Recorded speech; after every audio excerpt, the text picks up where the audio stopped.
জাতীয় ঐকমত্য কমিশনের প্রাথমিক লক্ষ্য ছিল জুলাই মাসের মধ্যেই জুলাই সনদ চূড়ান্ত করা। সে অনুযায়ী টানা বৈঠকে এজেন্ডাও শেষ করে কমিশন, কিন্তু বিপত্তি বাধে বাস্তবায়ন প্রক্রিয়া নিয়ে। প্রাথমিক খসড়ায় 2 বছরের মধ্যে সংসদ বাস্তবায়ন করবে এমন অঙ্গীকারনামায় বিএনপি সমর্থন জানালেও অন্যরা ঘোর আপত্তি জানায়।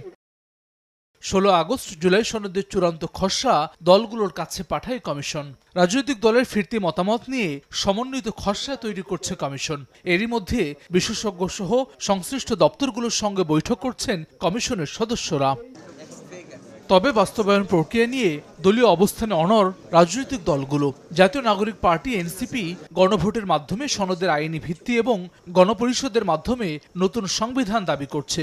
দলটির এই নেতা বলছেন, আইনি ভিত্তি না থাকলে সনদের মূল্য থাকবে না। রাজনৈতিক দলগুলোর মতামতের ভিত্তিতে মূলত একটা রাজনৈতিক বোঝাপড়ায় এই পর্যন্ত আসছে, কিন্তু সরাসরি জনগণের কিংবা আরও যে বাহিরেও অনেক বিভিন্ন স্টেক হোল্ডার আছে তাদের যে মতামতগুলো, সেগুলো দেখছে যে সরাসরি গণভোটে গেলে গণভোটের মাধ্যমে এই বিষয়টি বোঝা যাবে। অনেকটা একই রকম মত জামায়াতে ইসলামীরও। তাদের দাবি প্রেসিডেন্সিয়াল প্রোক্লেমেশন অথবা গণভোট।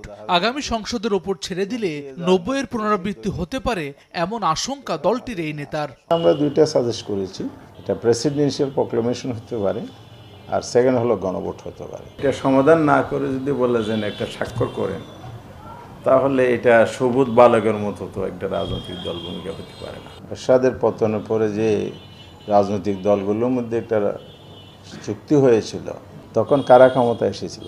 নির্বাচনের পরে কি বাস্তবায়ন হয়েছে? হয়নি। গণভোট গণপরিষদের মতো দাবিকে কুতর্ক হিসেবে দেখছেন বিএনপির স্থায়ী কমিটির এই সদস্য।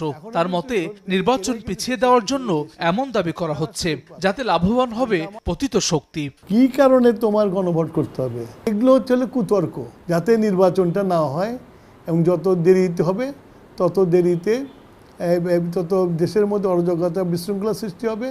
এই সৃষ্টি হওয়ার ফলে যে পতিত শক্তি, এখনও কিন্তু এরাই কিন্তু শক্তিশালী বেশি, তারা সুযোগ পাবে। আগামী 15 সেপ্টেম্বর মেয়াদ শেষ হওয়ার আগেই জুলাই সনদ চূড়ান্ত করে এতে রাজনৈতিক দলগুলোর স্বাক্ষর নিশ্চিত করতে চাই ঐকমত্য কমিশন। চূড়ান্ত সিদ্ধান্ত নিতে আগামী সপ্তাহে রাজনৈতিক দলগুলোর সঙ্গে শুরু হতে পারে 3য় দফার সংলাপ।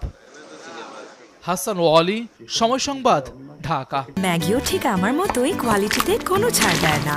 7টি দেশের সেরা খামার থেকে আসে ম্যাগি নুডলসের ময়দা।